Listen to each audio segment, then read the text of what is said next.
is called Roxaboxen. In this story, some children build a make-believe community on a hillside in their neighborhood using old boxes and desert stones. They build a place where wonderful things can happen. Marian called it Roxaboxen. She always knew the name of everything there across the road. It looked like any rocky hills, nothing but sand and rocket. Some old wooden boxes, cactus and greasewood and thorny ocotillo, but it was a special place. So the street between the Roxaboxen and the house curved like a river. So Marian named it the river. How do you say this word? Road. After that, you have to ford a river to reach the Roxaboxen. Of course, all of those Marian's sisters came. Anna, May, and Frances, and little James. Charles from next door. And even though he was 12, 11, and naturally, and Jamie with his brother Paul. Later on, there was other, but these were first. Well, not really the first. Roxaboxen had always been there, and must have belonged to others long before. When Marian dug up a thin box filled with round black pebbles, everyone knew what it was. It was buried treasure. Those pebbles was the money of Roxaboxen. You could still find others like them if you look hard enough. So some days become treasure hunting days, with everybody try to find their special kind. And then on that other days, you might just find other without even looking.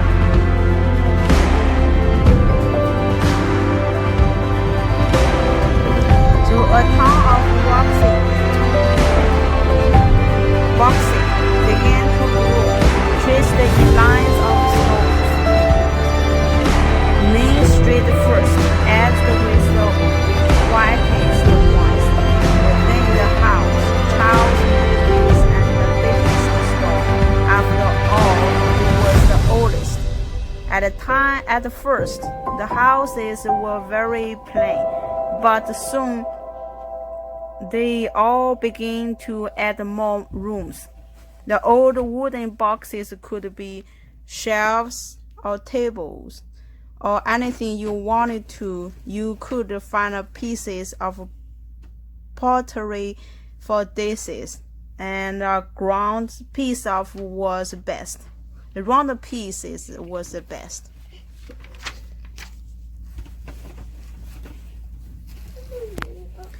Later on, there was a town hall. Marian was the mayor. Of course, that was just the way she was.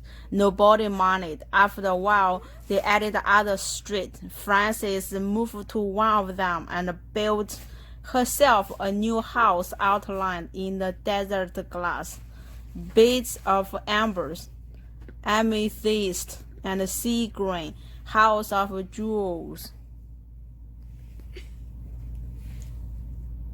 And because everybody had plenty of money, there were plenty of shops. Jane helped Anna make in the bakeries. Pies and cakes and bread baked warm in the sun. There were tall ice cream parlors, where the pot ice cream the best, or Alino's. Everybody kept trying them both. In Roxaboxen, you can eat all of the ice cream you want.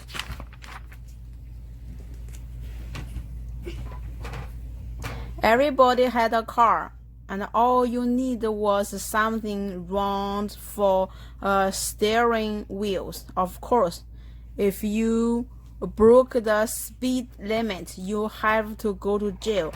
The jail had a cactus on the floor and make it uncomfortable, and Jimmy was the policeman. Anna May, quiet little Anna May, was always speeding, and you would think she liked to go to jail. But if you had a horse, you could go as fast as the wind. There was no speed limit for horses. You do not have to stay on the road, and you need for horse was a stick and some kind of bridles, and you could gallop anywhere.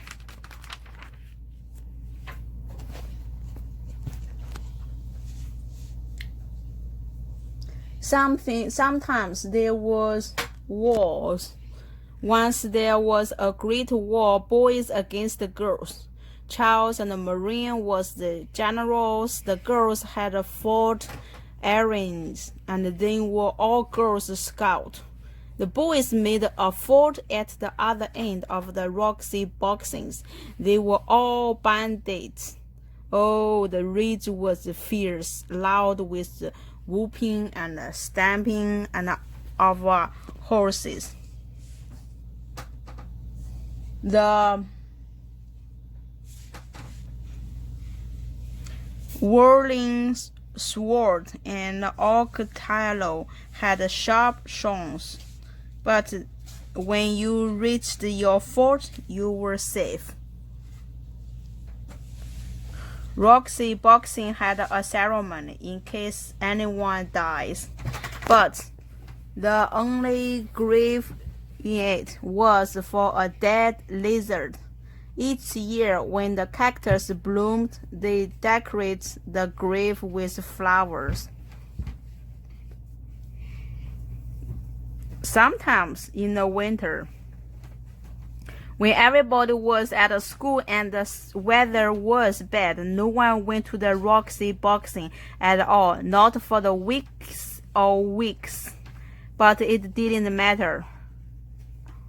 Roxaboxen was always waiting. Roxaboxen was always there. And the spring came and ocotillo blossomed, and everybody shocked the honey from its flower.